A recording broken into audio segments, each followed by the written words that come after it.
Coucou, bonjour, je suis Cécile Kouakou et c'est effectivement, ça fait quand même un bon moment que je n'ai pas fait de vidéos.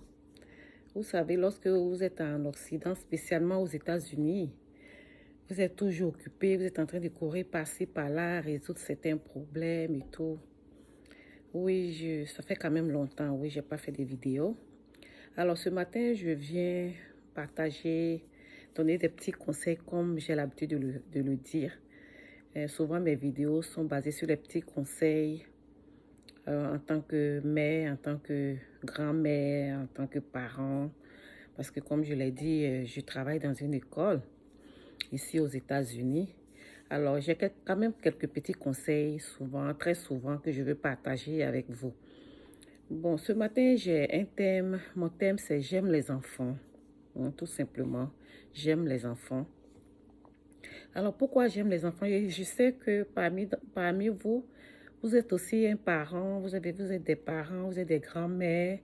Et ceux qui ne sont pas encore parents, il y en a qui désirent en avoir. Pourquoi pas? Oui, donc tous ces conseils-là, même si vous n'êtes pas encore parent, que mes conseils vous servent aussi lorsque vous serez parent un jour, on ne sait jamais. Alors, mon conseil ce matin, c'est de dire que lorsque vos enfants sont à l'école, parce que je travaille spécialement dans une école, lorsque vos enfants sont à l'école, il y a des parents, par exemple, qui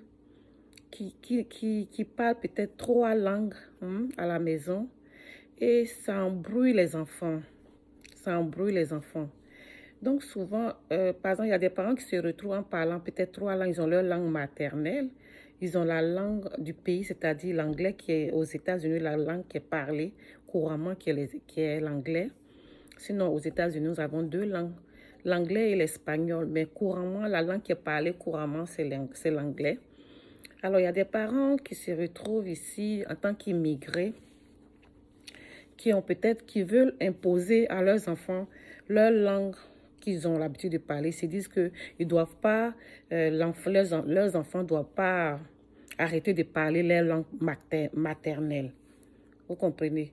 Donc, ils vont se retrouver dans la maison à parler soit l'anglais, hein, ils ont l'anglais, que l'enfant qui vient de l'Afrique doit parler l'anglais parce qu'il va à l'école, il apprend l'anglais. Et à la maison, ils ont leur langue, par exemple. Ils parlent, parce que moi, par exemple, je suis baoulé et je vais dire à mes enfants, on parle le baoulé. Et ensuite, il y a le français qui est la langue courante de mon pays, qui est le français, la langue parlée en Côte d'Ivoire. Et l'enfant se retrouve avec trois langues. Et ça met une confusion dans la pensée de l'enfant. Et ça fait que souvent, l'enfant n'arrive pas à se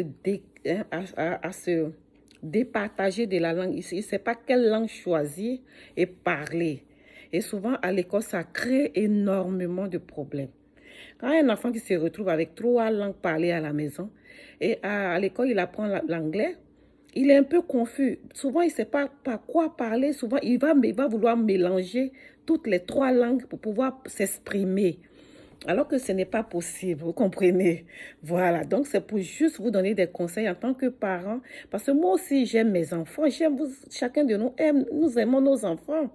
Et nous aimerions que nos enfants parlent nos langues. Mais choisissez une seule langue à la maison que vous voudriez que votre enfant parle avec vous à la maison. Soit le français, soit votre langue maternelle. Mais ne parlez pas plusieurs langues qui vont mettre la confusion dans l'esprit de l'enfant. Et souvent, l'enfant à l'école, parce que moi je suis régulièrement avec eux, et souvent il y a des enfants qui rencontrent des problèmes, ils veulent m'expliquer quel est le problème qu'ils vivent personnellement, quelles sont les difficultés qu'ils rencontrent personnellement. Mais l'enfant n'arrive pas à s'exprimer ou bien à m'expliquer clairement.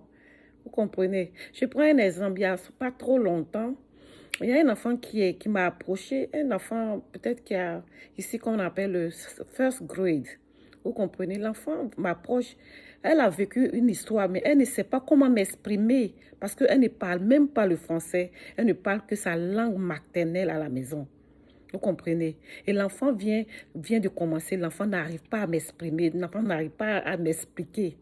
Vous comprenez? L'enfant n'arrive pas à m'expliquer ce que l'enfant, elle a vécu personnellement. Je sens qu'elle elle est en pleurs. Je lui demande, mais qu'est-ce qui se passe? Explique-moi. Elle me parle une langue que je ne comprends pas.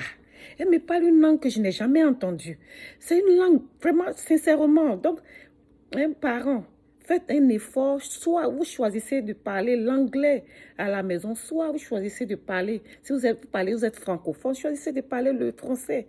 Et comme ça, s'il y a des aides dans les écoles, s'il y a quelque chose, si vos enfants rencontrent quelques difficultés, ils peuvent s'exprimer, ils peuvent expliquer qu'est-ce qu'ils vivent pour que nous puissions les aider.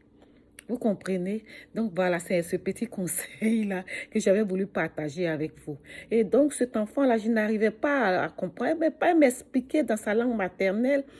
J'ai dit, mais est-ce que tu ne parles pas français? Essaye de m'expliquer un peu en français pour que je sache où en est ton problème, pour que je puisse t'aider. Elle n'arrive pas, elle ne fait que me parler la langue maternelle. Donc, vous comprenez? Voilà un peu ce que je voulais dire. Donc, la prochaine fois encore, je vais encore approfondir ça parce que moi aussi, quand mes enfants sont arrivés ici aux États-Unis, j'ai mis une stratégie en place qui a marché et ça marche toujours. Vous comprenez, non? Voilà, merci. Et la prochaine vidéo, je vais vous expliquer quel est l'exemple que moi j'ai mis en place, quel est mon témoignage quand mes enfants sont arrivés, qu'est-ce que j'ai fait, qu'est-ce qu'on a fait, le papa et moi, qu'est-ce que nous avons mis en place aujourd'hui. Mes enfants arrivent à parler le français et l'anglais en même temps. Merci et bonne soirée. Au revoir. À la prochaine vidéo.